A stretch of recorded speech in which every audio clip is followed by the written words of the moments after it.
Hello everybody and welcome to Storytime with Etta. Today's book is called Gigantosaurus, Rock Out Rocky and it's written by Jonny Duddle. This story is all about Rocky, the plucky parasaurolophus.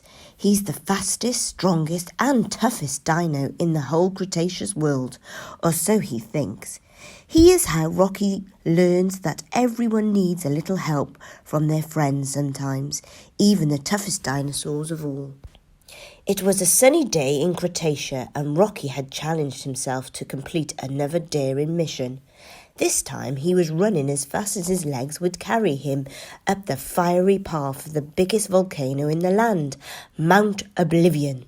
"How am I doing?" Rocky called to his friends. Mazu was timing him on her sundial rock. "You're set to break the record," she shouted. "Fastest dino to reach the top of Mount Oblivion." Halfway up the mountain, Rocky paused to deliver one of his typical tough guy speeches to his friends. "That's me, Rocky, the toughest, fastest volcano climber in all the land. Soon every dinosaur will know who I am, even Gigantosaurus." Mazu, Bull and Tiny had heard this speech 100 times before. "He's daydreaming about his hero again," they laughed. As Rocky stepped back, he tripped over a small rock and sent it flying. Although he was a very daring dinosaur, he could also be very clumsy. The small rock bumped into a huge boulder, which went rolling down the volcano at speed, straight towards his friends. "Duck! Ah! Look out!" Crash! Luckily, the boulder missed the other dinos by a fraction, but poor Rocky had hurt his foot on the rock. His friends rushed over to take care of him. "Ow, my foot!" "Here, let us help you," said Tiny. "Help? No way," scoffed Rocky. "Tough dinos like Giganto walk alone." "Alone?" the others gasped. "Are you okay, Rocky?" "I think he's hurt." Rocky pulled out his trusty Giganto cards and held them up one by one to prove his point. "See, here he is jogging alone. And here he is in a mud bath built for one. And my personal favourite, he is Giganto, food shopping, also carried out alone. So I too have to prove how tough I am, alone," Rocky finished dramatically. Rocky's friends sighed. How would Rocky make it to the top of the volcano with an injured foot if he wouldn't let them help? Suddenly, the ground underneath the dinosaurs shook with a mighty rumble. It was a ground wobbler. The cliff the little dinosaurs were standing on broke away from the mountain with a crack and took them sailing down the river of lava at full speed. At the base of the volcano, they slid to a sudden stop and Rocky soared through the air.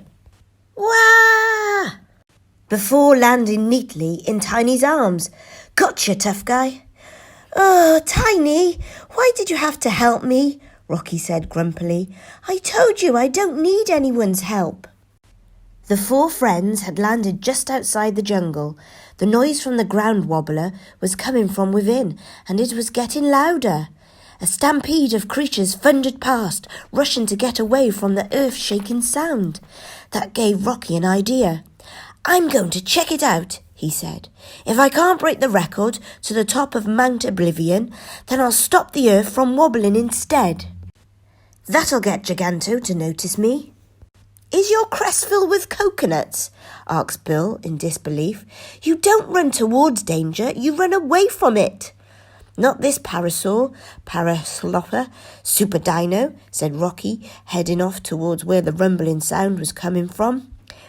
"I think he meant parasaurolophus," said Mazu. Rocky was happy to be back on his tough guy mission.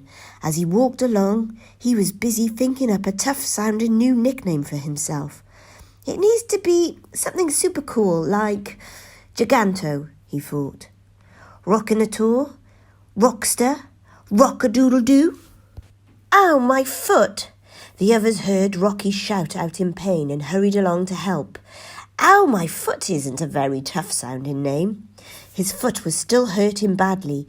Mazhu looked around and spotted a pink plant nearby. I know just what will help. This is a bulb from a Java plant, she said excitedly.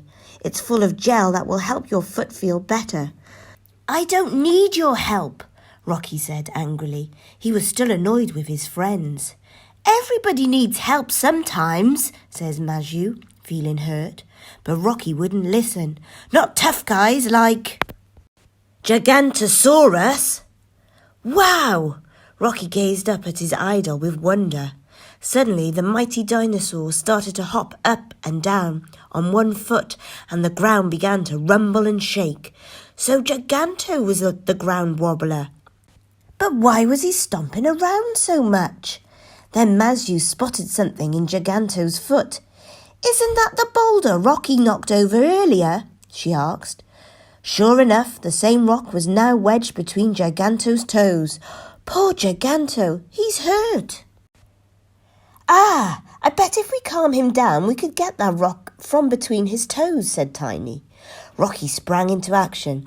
It was his fault, so he thought he would be the one to fix it. How could he calm Giganto down? I've got it, he said excitedly. When I was a baby, my mum would moo to help me relax. Did you say moo?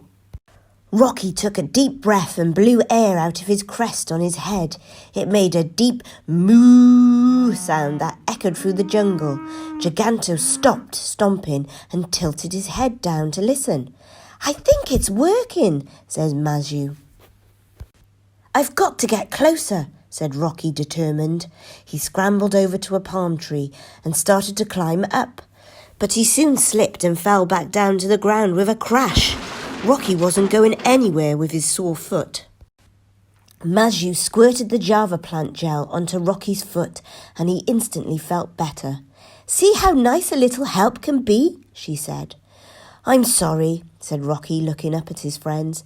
I should have just accepted your help in the first place. Then the ground shook again, and Rocky remembered his mission. Giganto, he cried. Now it's his turn to feel better. I'm coming, big guy. We're coming. With his foot feeling much better, Rocky hopped up onto a tree branch and blew air out of his crest to relax the huge dinosaur. Meanwhile, Mazhu and Tiny used a bamboo stick to pry the rock out from between Giganto's toes. Finally, Bill spread Java gel onto his foot to make it feel better. You see, even tough guys like us need help. The 4 dinosaur friends cheered as Giganto stomped off. He was looking much happier. That's teamwork. Rocky, you did it, said Tiny. You made Giganto better. No, smiled Rocky. We did it. I couldn't have done it without you.